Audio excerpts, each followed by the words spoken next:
భద్రాచలం శ్రీ సీతారామచంద్ర స్వామి సన్నిధిలో కాకినాడకు చెందిన శ్రీకృష్ణ పరివార్ వ్యవస్థాపక అధ్యక్షులు సుధామాధురి రామకృష్ణ ఆధ్వర్యంలో 120 మంది గీతా భక్తులచే సంపూర్ణ పారాయణ కార్యక్రమం జరిగింది. ముందుగా రామకోటి పుస్తకాలను స్వామికి సమర్పించి గీతా భక్తులు దర్శనం చేసుకున్నారు.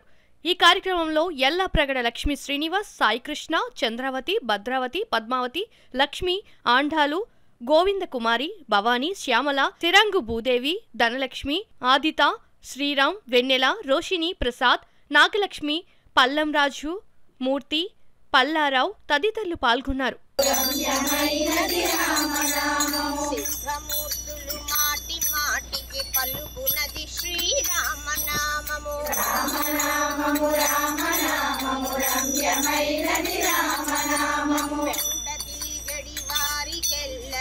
ఆనందదాయకము శ్రీరామనామము రామనామము